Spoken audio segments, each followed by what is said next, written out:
Non, c'est pas vrai. Léa Salamé recadre sèchement son invité. Ce mercredi 23 avril, Fabien Roussel était l'invité de Léa Salamé sur France Inter. Lors d'une discussion particulièrement agitée, la journaliste n'a pas hésité à mettre les choses au clair. Ambiance tendue ce mercredi 23 avril sur France Inter pendant la matinale de Léa Salamé. Comme tous les jours, la journaliste accueille différents invités et c'est Fabien Roussel qui était sur le plateau lors d'une conversation agitée. Le secrétaire national du Parti communiste français est venu faire la promotion de son dernier livre, Le Parti pris du travail, qui sortira ce 24 avril aux éditions Cherche du Midi.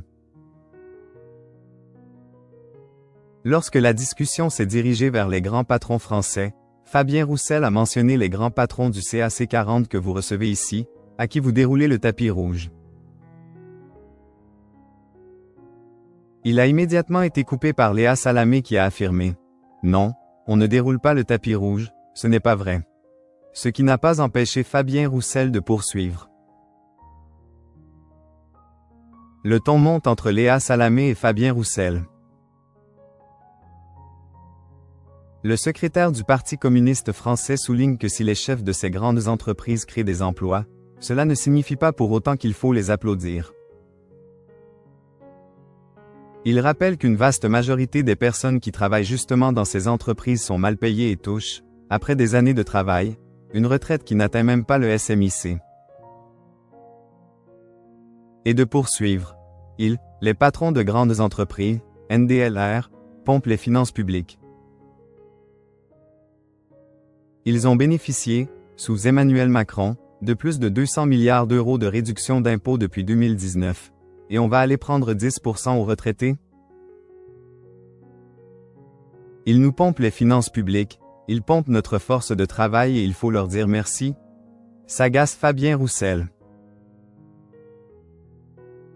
Une inégalité croissante dans la répartition des richesses en France. Un argument qu'il conclut en proposant un compromis qui viserait à une meilleure répartition des richesses. Je pense qu'il faut avoir beaucoup plus d'exigences vis-à-vis d'eux. Donner des aides publiques, mais en échange de contrepartie, d'engagement, de création d'emplois, de meilleurs salaires, de formation, explique-t-il avant que Léa Salamé n'aborde un autre sujet.